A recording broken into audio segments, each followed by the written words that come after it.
따라하시길 바랍니다. 예수 그리스도는 나의 허물과 죄를 대신하여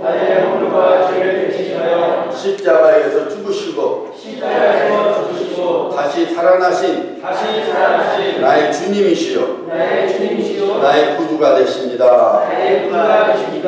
아멘. 이 믿음의 호흡 속에 날마다 살아가시기를 예수님 이름으로 축복합니다. 오늘 마태복음 6장 25절로 34절 말씀을 통해서 무엇을 찾으십니까? 무엇을 찾으십니까? 라는 제목을 가지고 말씀의 은혜를 나누기를 원합니다. 오늘 2022년 새해 첫 주일 예배를 드리고 있는 모든 성도님들에게 하나님 아버지의 크신 사랑과 우리 주 예수 그리스도의 풍성한 은혜와 성령님의 보호하심과 동행하심이 1년 한 해 동안 여러분에게 있기를 주 예수 그리스도 이름으로 축복합니다. 아멘. 어느 화장품의 회사의 부회장이 판매 직원들을 모아놓고 이런 질문을 했습니다. 여러분 중에 모르는 사람에게 150만원짜리 화장품 2개를 팔 수 있는 분은 손을 들어보세요. 어느 누구도 손을 들지 않았습니다. 150만원짜리 2개면 300만원이죠. 부회장이 다시 묻습니다. 모르는 사람에게 여러분이 150만원짜리 화장품 2개를 팔면 부상으로 아파트 한 채를 드리겠습니다. 하실 수 있는 분 손 들어보세요. 그러니까 이번에는 모두 다 손을 들었습니다. 같은 질문이었고 같은 내용이었지만은 하나는 전혀 손을 들지 않았고 다른 하나는 다들 손을 들었습니다. 같은 임무인데 왜 결과는 이렇게 다른 겁니까? 자신감이죠. 자신감이 없을 때는 손을 못 들고 자신감이 있기 때문에 손을 든 겁니다.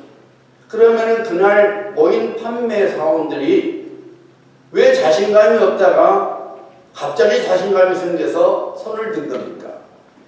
이유가 뭡니까? 아파트 한 채라는 목표가 생겼기 때문이에요. 내가 팔기만 하면 아파트 한 채 내 것이야. 이 목표가 생기니까 전혀 자신감이 없다가 갑자기 자신감이 생겨서 손을 들었던 것입니다. 여러분, 금년 여러분이 2022년이라는 또 하나의 해를 살아가는데 이 새로운 해를 살아갈 때에 여러분의 인생 목표가 분명히 있어야 합니다. 걸레는 빨아도 걸레래. 그러니까 내 인생 금년에도 뭐 별다를 게 있겠어? 그냥 저렇게 그렇겠지. 여러분이 만약에 이 생각으로 금년 2022년을 살아가면은 여러분 생각대로 별 볼일 없는 인생을 살게 되는 거예요. 하지만 하나님께서 나를 위하여 멋진 복의 인생을 준비해 두셨어요. 금년이 바로 그 해야 반드시 하나님께서 2022년을 은혜로 삼고 내게 복을 주실 거야 라고 생각하며 여러분이 새로운 한 해를 살아가면 하나님께서 금년에 예비해 두신 복을 여러분이 차지하게 되는 인생을 살게 되는 것입니다. 여러분, 인생 목표가 있어야 다음 되죠.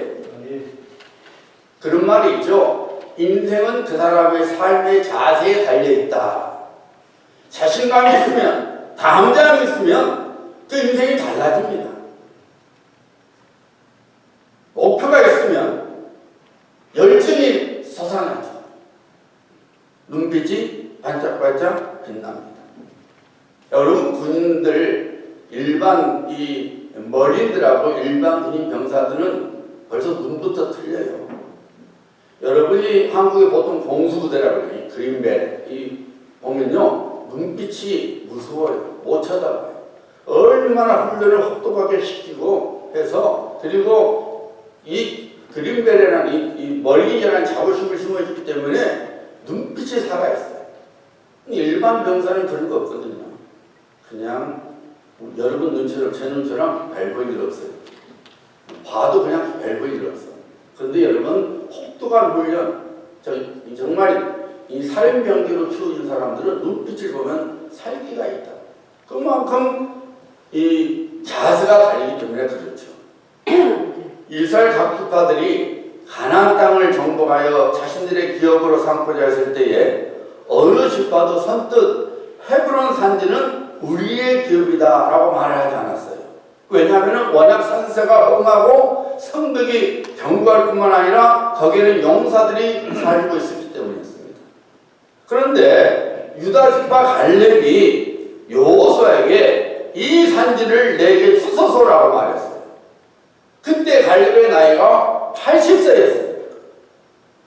나이 80의 갈렙이 이 산지를 내게 주소서라고 말할 수 있었던 것은 일찍이 모세를 통해서 그에게 주신 하나님의 약속의 말씀을 붙들고 있었기 때문입니다. 갈렙은 가나안 땅에 들어오기 전부터 목표가 있었어요. 헤브론 산지는 나와 내 지파의 것이다.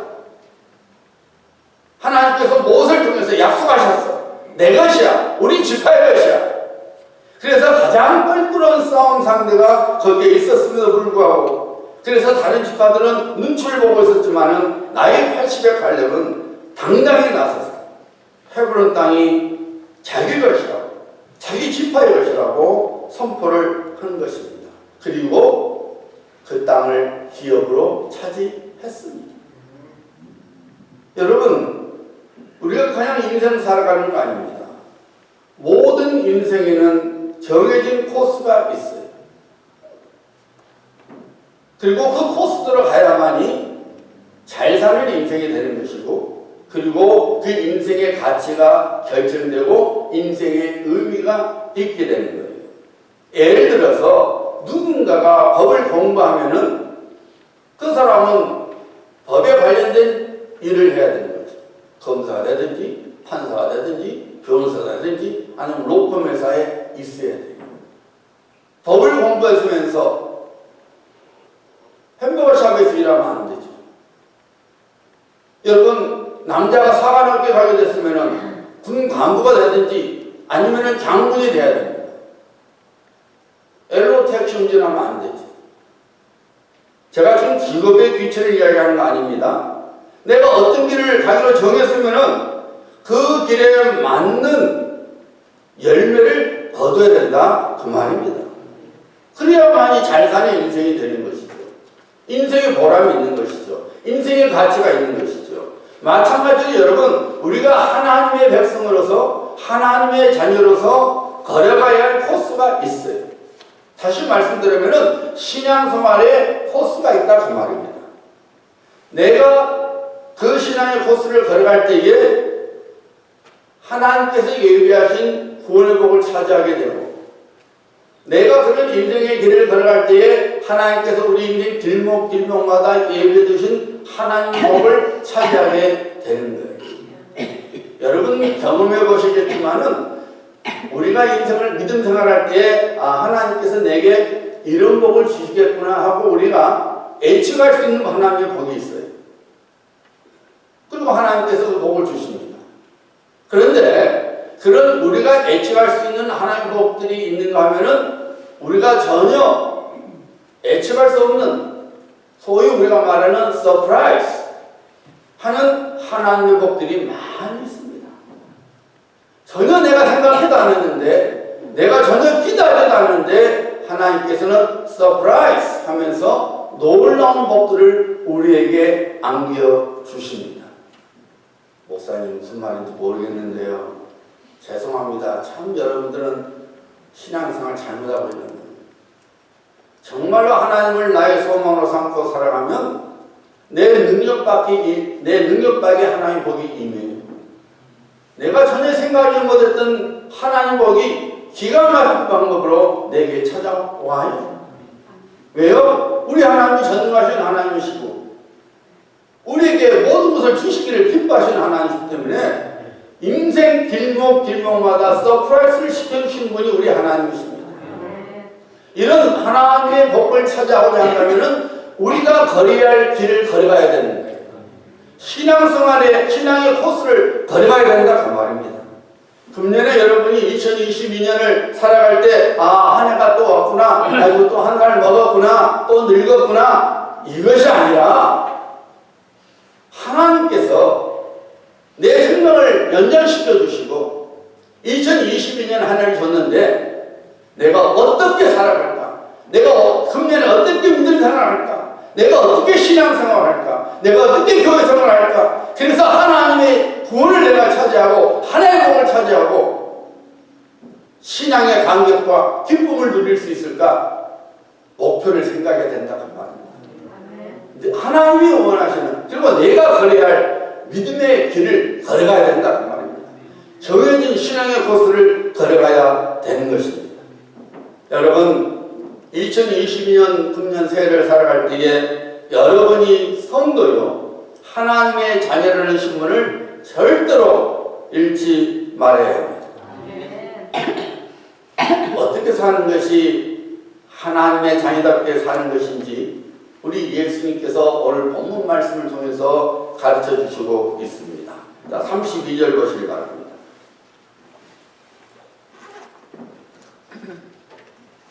이는 다 이방인들이 구하는 것이라. 여기서 이방인은 하나님을 믿지 않는 자를 가리키는 말입니다. 즉 불신자예요.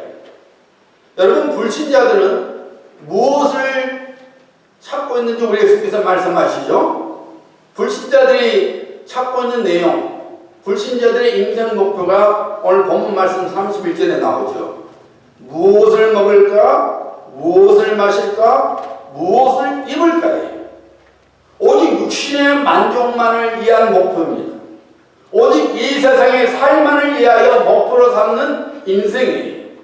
불신자들은 오직 이 세상이 전부입니다. 내 육신의 만족, 이 세상에서 내가 어떻게 하면 내가 행복하게 내 인생의 만족을 느끼며 살 수 있을까? 오직 눈이 이 세상에 있죠. 그래서 무엇을 먹을까? 무엇을 마실까? 무엇을 입을까에만 관심이 있는 거예요. 영원한 삶에 대한 노후 대책은 전혀 없는 것이죠. 오직 잠시 잠깐 동안 사는 이 땅 위에 대한 노후 대책만 있는 거죠. 그러면 하나님의 자녀인 성도는 무엇을 찾아야 하는 겁니까? 자, 오늘 본 말씀 33절 보시기 바랍니다. 너희는 먼저 하나님의 나라와 그의 의를 찾으라, 구하라. 하나님의 자녀로서, 성도로서 우리가 어떻게 살아야 되느냐? 하나님의 나라와 하나님의 의를 먼저 구하는, 먼저 찾는 삶을 살아가야 된다고 우리 예수님께서 친히 가르쳐 주시고 있습니다. 왜 그래야 되는지를 우리 예수님께서 친절하게 설명해 주시죠. 불신자들이 염려 중에 찾는 것들이 하나님의 자녀들에게도 있어야 하는 것을 이미 하나님께서 다 아시고 계신다는 것입니다. 새를 챙겨주시고 들불도 챙겨주신 하나님이실 텐데 하물며 그의 사랑하는 자녀들의 육신적인 필요함을 챙겨주시지 않겠느냐고 우리 예수님께서 말씀하십니다. 그러므로 하나님의 자녀는 불신자들이 찾는 것을 찾지 말고 하나님의 자녀가 마땅히 찾아야 할 것을 찾는 인생을 살라고 말씀하십니다. 하나님의 자녀는 이 땅에서 내가 무엇을 마실까, 무엇을 빌까, 무엇을 입을까 그것이 아니라 하나님의 나라와 하나님의 의를 구하는 삶을 살아야 된다는 것입니다. 하나님의 나라는 뭡니까? 하나님의 통치가 하나님께서 다스리는 나라예요. 하나님을 나의 왕으로 삼는 거예요. 하나님, 당신이 왕이십니다. 저를 다스려 주시옵소서. 저의 모든 것을 제가 맡겨드립니다. 왕신 하나님께 제가 온전히 순종하겠습니다. 그래서 하나님의 다스림을 받는 것, 이것이 먼저야 된다는 거예요. 그리고 하나님의 의는 여러분 뭡니까 여러분? 하나님과 나 사이의 다른 관계를 말하는 거예요. 하나님은 나의 아버지, 나는 그의 사랑받는 자녀라는 이 관계가 절대로 깨져서는 안 된다는 거예요. 여러분, 우리가 금년 한 해 사는 동안에 우리 인생 목표가 뭐가 되느냐? 어찌하든지 하나님께서 나를 다스려 주시고, 어찌하든지 하나님 나의 아버지요 나는 그분의 사랑받는 자녀라는 이 관계가 깨지지 않도록 그 관계를 유지하면서 사는 것이 우리가 걸어야 할 바른 코스라고 합니다. 우리가 그렇게 살아가면은 하나님께서 금년 2020년 한 해 사는 동안 인생 길목길목에 예비해 주신 하나님의 복들을 차지하게 된다는 것입니다. 하나님의 서프라이즈를 보게 된다는 것입니다. 오늘날 사람들이 제일 많이 쓰는 말이 뭔 말이에요? 죽겠다는 거예요. 아, 피곤해 죽겠네. 속상해 죽겠네. 더워 죽겠네. 배고파 죽겠네. 심지어 배불러 죽겠네 그래요. 하여튼 죽겠네란 말이 입에 붙어서 합니다. 왜 그래요, 여러분? 괜히 해본 소리입니까? 아니죠. 정말로 힘들기 때문에 힘들어 죽겠다 그러는 거예요. 정말로 속상하니까 속상해 죽겠다 그러는 거예요. 정말로 피곤하니까 피곤해 죽겠다는 말을 하는 겁니다, 여러분. 여러분, 이 세상은 우리의 만족을 채워주지 못합니다. 그래서 힘든 거예요. 그래서 피곤한 거예요. 우리 예수님께서 말씀하시지 않았습니까? 수고하고 무거운 짐진 자들아 다 내게로 오라 내가 너희로 쉬게 하리라. 우리가 이 세상 것을, 많은 사람들이 이 세상 것을 왜 쫓아가는 거예요?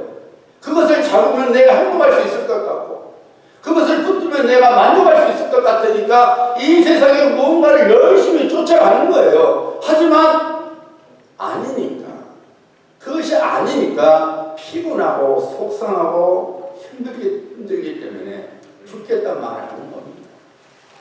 우리 인생이 수고스럽고 우리 인생이 무거운 짐을 지고 하는 거예요. 그래서 우리 예수님께서 말씀하신 거예요. 수고하고 무거운 짐진 자들아 다 내게로 오라 내가 너희로 쉬게 하리라. 우리의 인생의 짐을 덜어줄 수 있는 분은 오직 하나님 한 분인 거예요. 여러분, 우리가 하나님께로 가야만이, 우리가 하나님께로 와야만이 살 길이 열리는 거예요. 그래서 하나님께서는 아모스 선지자를 통해서 말씀하시는 거예요. 나를 찾으라, 나를 찾으라. 그래야만 살리라. 이 세상에 무언가가 나를 살리는 거 아니에요. 내가 하나님께로 가야만이 하나님께서 내 인생의 무거운 짐을 덜어주시고 나로 숨쉬게 하시고 쉬게 하시고 살게 주시는 거예요.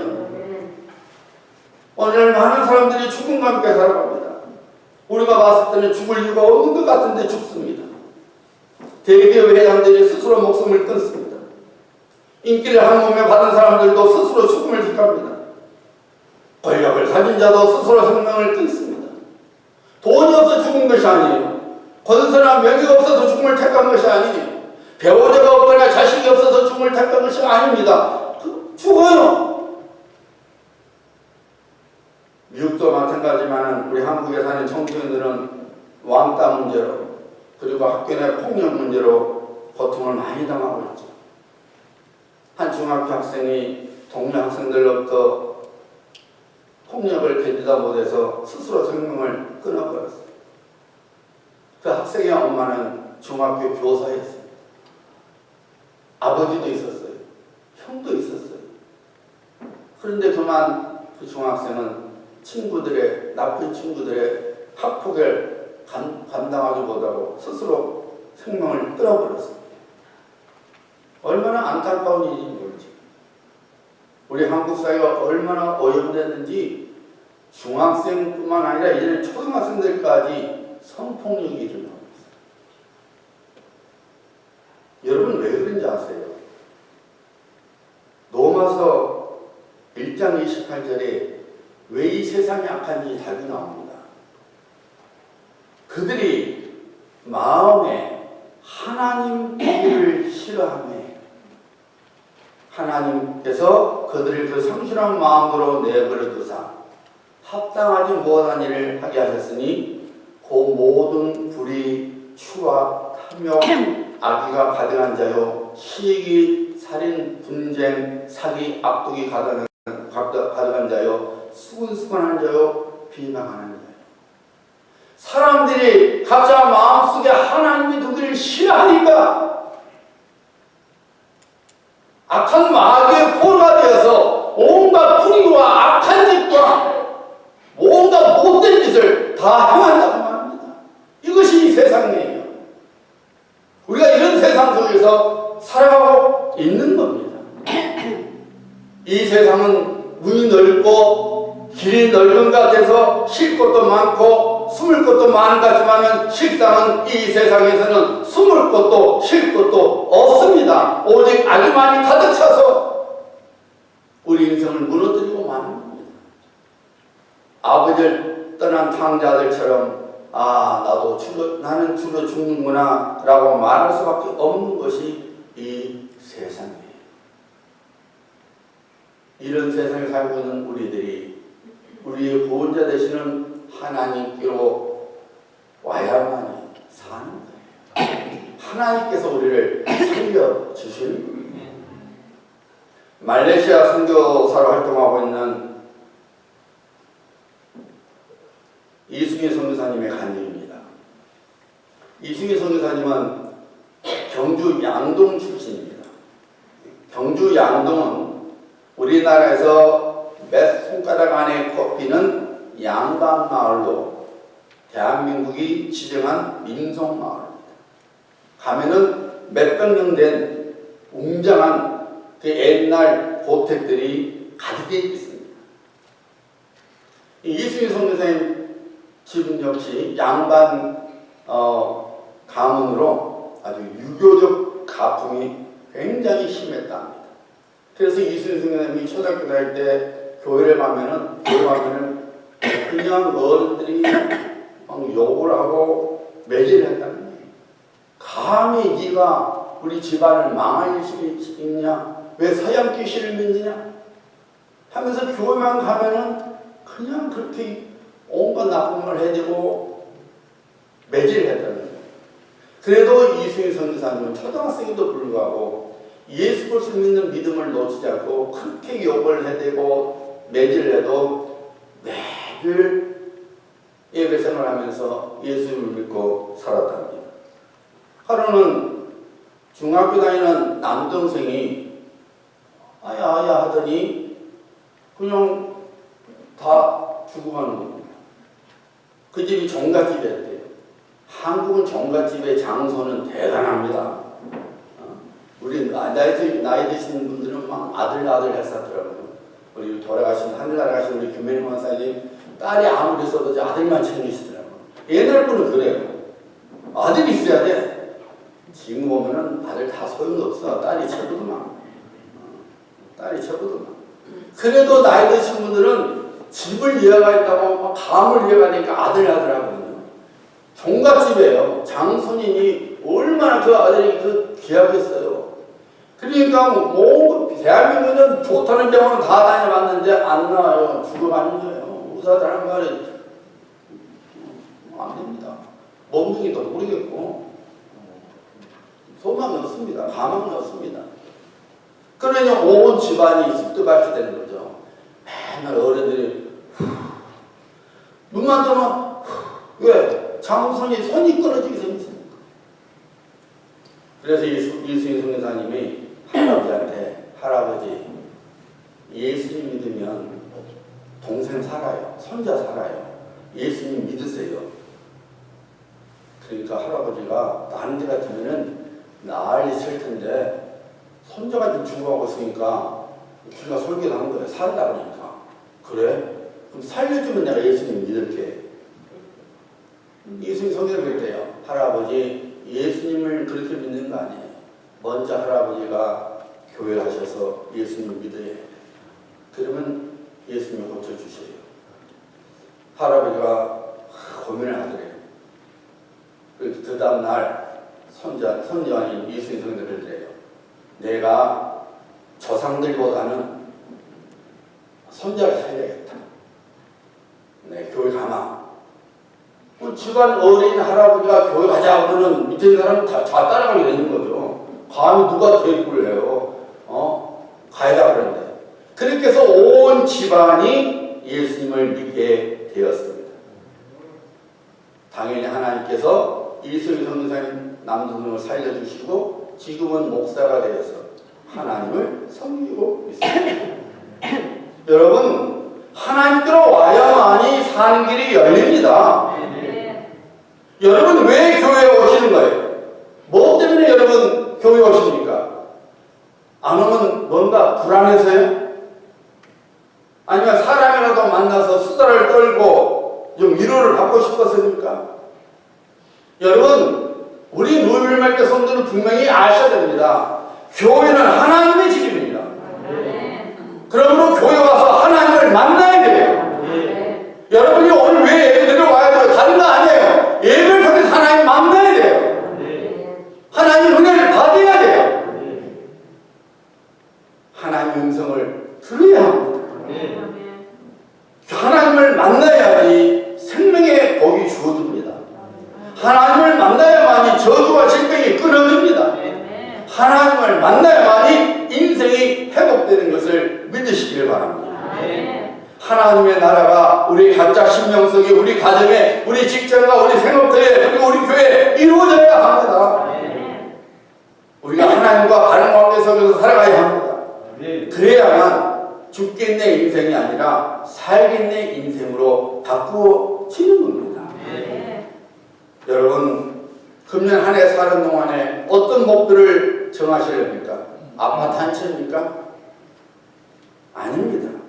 아파트 한 채보다 더 큰 것을 우리에게 주는 코스가 있습니다. 우리가 붙잡아야 할 목표가 있습니다. 그것은 여러분 기도입니다.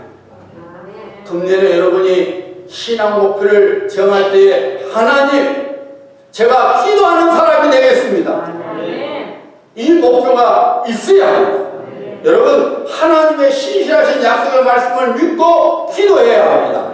기도하면 성령을 받게 됩니다. 여러분, 성령 받으셔야 돼요. 내 힘으로 안 돼요. 성령께서 나를 도와주시지 아니하시면, 성령께서 내게 거듭을 주시지 아니하시면 우리는 절대로 이 세상을 이길 수가 없어요. 절대로 마귀의 거짓과 괴계를 무너뜨릴 수 없는 거예요. 우리가 기도하여 성령이 우리에게 임하고 성령이 우리에게 능력, 권능을 주셔서 그 권능으로 우리 삶의 현장에서 하나님 나라를 세워나가고 하나님의 의를 이루어가야 되는 것입니다. 이것이 신앙의 전 코스예요. 이렇게 살아갈 때에 하나님의 후원이 내 것이 되고 하나님의 약속하신 복이 내 것이 되는 것입니다. 하나님의 자녀가 기도하면 성령이 그 삶 속에 들어오시게 되어 있습니다. 다스리시게 되어 있습니다. 그래서 우리 예수께서 말씀하지 않았습니까? 구하는 자에게 성령을 선물로 주시지 않겠느냐? 오순절날 마가의 다락방에서 120명의 성도들이 주님의 말씀에 순종하여 한 마음으로 기도하고 있을 때에 성령이 그들에게 임했습니다. 사도행전 4장에 보면은 베드로와 요한이 산헤드린 공회에 잡혀갔다가 풀려나와서 다른 사도들과 그 성도들과 함께 한 마음으로 서로 높이 기도할 때에 성령이 그들에게 임하였습니다.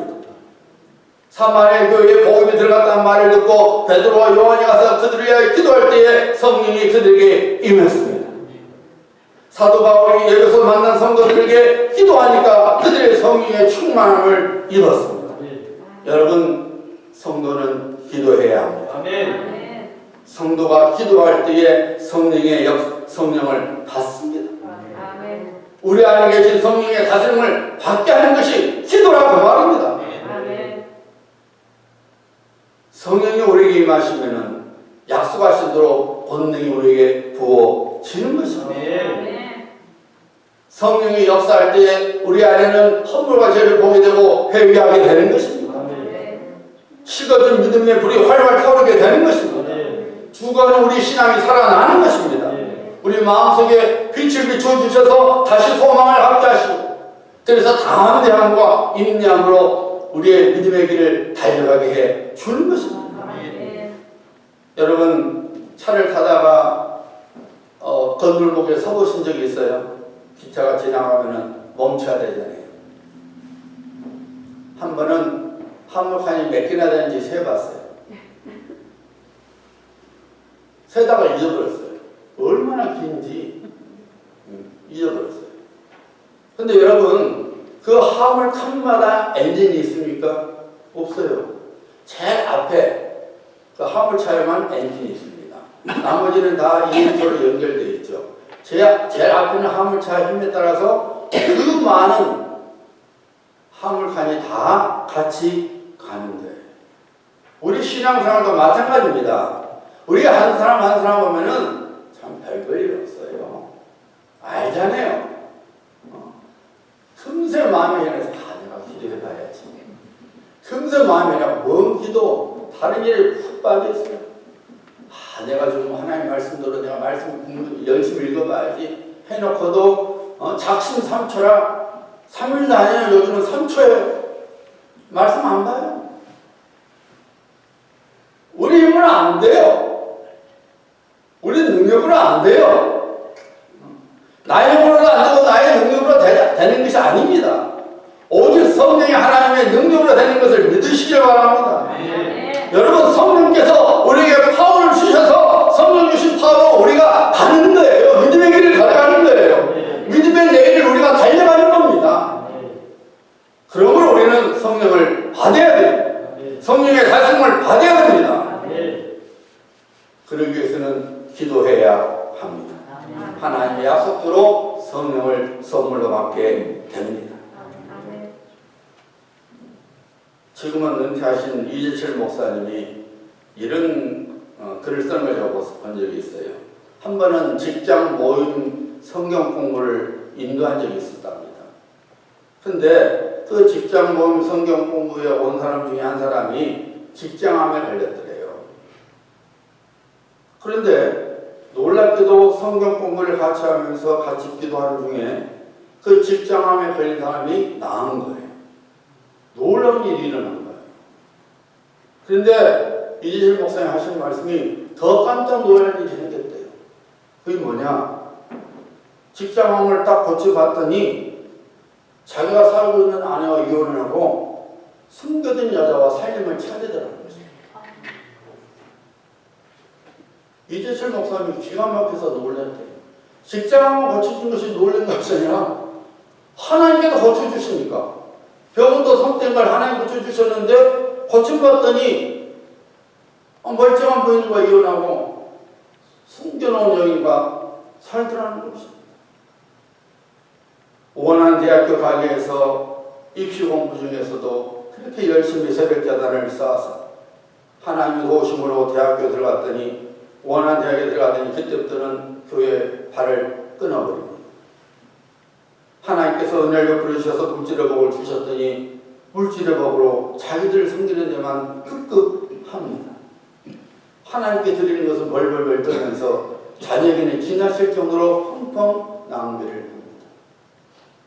왜 그런지 아십니까? 성령의 다스림을 받지 못하기 때문입니다. 여러분, 성령을 받아야만이 하나님께 주신 건강을 제대로 하나님 앞에 쓸 줄 알게 됩니다. 성령을 받아야만이 받은 재능을 거룩하게 사용할 줄 압니다. 성령을 받아야만이 하나님께 주신 물질을 하나님의 나라를 위하여 제대로 사용하게 되는 것입니다. 여러분, 하나님께서 내게 주신 건강, 하나님께서 내게 주신 재능, 하나님께서 내게 주신 물질을 하나님 뜻대로 사용하니까 하나님이 더 복을 주시는 거예요. 하나님께서 복을 주셨는데, 물질의 복을 주셨는데 그것 갖고 갑자기 벌법을 들어가요. 다 끊어버립니다, 여러분. 저런 걸 많이 봤어요. 하나님께서 건강 주셨는데 그 건강 주신 거 갖고 딴짓 하는 거예요. 혹시 건강을 회복돼서 이 땅에서 오래 살리는 거지만 그 끝은 지옥불인 겁니다. 하나님께서는 어떤 사람에는 굉장히 예민하게 반응하십니다. 어떤 사람은 예를 들어서 죄가 다 똑같은 죄인데 어떤 사람은 죄를 3개만 지어도요 별일이 안 일어나요. 근데 어떤 사람은 죄를 하나만 지어도 하나님께서 금세 개혁하십니다. 이 사람이 복된 거예요. 여러분이 교회를 10개 지은 죄를 10개 지어도 아무런 안 일어나면요 여러분 정말로 하나님 날 버리셨는가 생각해야 돼요. 하나님께서는 어떤 사람에게 굉장히 예민하게 바로바로 합니다. 그런 분들은 여러분 빨리 캐치해야 돼요. 그래야 살아요. 절대로 하나님 앞에서 고집을 피우면 안 됩니다. 성령께서 깨닫게 해주시도록 빨리 순종해요. 고집은 피우면 피울수록 나만 손해고 내 인생은 힘들어져요. 성령이 우리에게 부어주면은 우리는 예수 그리스도의 증인된 삶을 살게 됩니다. 여러분, 기도를 통해서 성령을 받고 그걸로 끝나면 안 됩니다. 자칫하면 교만해져서 자신은 물론 다른 사람들까지 죽여버려요. 성령을 받았으면은 예수 그리스도의 증인된 삶을 살아가야 합니다. 성령을 의지하여 전도에 힘쓰고 성교의 열매를 맺는 성도가 되어야 되고 교회가 되어야 되는 것입니다. 전도와 성교는 사람을 살리는 하나님께서 가장 기뻐하시는 일이죠. 우리 예수님께서 왜 이 땅에 오셔서 갈보리 십자가에서 살을 찢겨주시고 피를 흘려주신 것입니까? 우리를 살리기 위함이었습니다. 전도는 사람을 살리는 겁니다. 영혼을 살리는 일입니다. 그러므로 우리는 성령 받아서 전도에 힘써야 되는 것입니다. 성교에 힘을 써야 되는 것입니다. 그러면 하나님께서 우리가 구하지 않는 것까지도 다 채워주십니다. 불신자들은 무엇을 입을까, 무엇을 마실까, 무엇을 입을까 그것 때문에 열심히 쫓아가지만은 우리가 하나님의 뜻대로 성령 받아서 전도와 성교에 힘쓰고 하나님의 거룩한 일에 힘쓰면 하나님께서 우리가 구하지 않아도 입을 것, 마실 것, 먹을 것 풍성하게 공급해 주시는 것입니다. 사랑하는 성도님들, 금년에는 기도에 전혀 힘쓰는 성도가 되어야 합니다. 어느 곳에 있다 할지라도 무엇을 한다 할지라도 기도로서 성령님과 교통하는 시간을 가져야 합니다. 교회 와서 새벽제단을 살 수 없으면 집에서 새벽제단 쌓으셔야 돼요. 부랴부랴 일어나서 살지 말고 눈 뜨면 무릎 꿇고 하나님 오늘 복의 문을 열어주시옵소서. 은혜의 문을 열어주시옵소서. 오늘도 주 뜻대로 살게 해주시옵소서. 성령님 도와주시옵소서. 무릎 꿇고 기도해야 합니다. 교회 나오면 좋고 그러나 나올 수 없으면 그렇게 해야 돼요. 금요일 예배 나올 수 없으면은 난 어쩔 수 없이 못 나와 하지 마요. 금요일 시간 되면은 8시가 되면은 오지 못하면은 집에서 8시 되면 기도해야 돼요. 기도해야 돼요. 어쩔 수 없이 못 나오면 못 나오잖아요. 그럼 기도해야 돼요. 집에서라도. 오늘 기도 시간. 내가 그냥 여기서 기도하지만 성령의 역사심 속에서 성령의 활동 속에서 내가 내 기도가 함께한 성도들과 함께 하나님께 드려지리라. 여러분 기도 힘쓰는 사람이 돼야 됩니다. 그래야 우리가 성령을 받게 되고 성령의 다스림을 받게 되어서 하나님을 원하시는 믿음의 길을 걸어가게 되고 하나님을 원하시는 하나님의 복을 찾아가게 되는 거예요. 이것이 이루어지겠는가 하는 것이 이루어지는 거예요. 이것이 내가 옳은가 하는 것이 오는 거예요. 하나님께서 기가 막힌 방법으로 우리에게 그의 구원을 보여주시는 것입니다. 그러므로 여러분 기도에 힘쓰시기 바랍니다. 그래서 성령 받아서 전도에 힘쓰고 선교에 힘쓰고 삶의 현장에서 하나님 나라를 세워나가는 그런 복된 성도들이 되시기를 바랍니다. 이 목표를 가지고 금년 여러분이 살아가시면 분명히 금년 우리에게 예비된 하나님의 놀라운 목표를 차지하게 될 것입니다. 금년 잘 살았구나 라는 고백이 나오게 될 것입니다. 우리 신앙심하게 기도할 때 하나님 제가 신앙의 전 코스를 걸어가기를 원합니다. 제가 이번에는 기도의 사람이 되겠습니다. 기도에서 성령 충만한 하나님 되어야 되어서 하나님의 나라를 세워나가고 하나님의 자녀로서 내가 바르게 살아가고 전도의 증인이 되어서 하나님 나라를 세워나가서 하나님 뜻을 이루어서 하나님 이번에 주시고자 하시는 은혜와 복을 제가 차지하겠습니다. 하나님 기도하겠습니다. 하나님 뜻대로 살아가겠습니다. 우리 결단의 기도를 드립니다.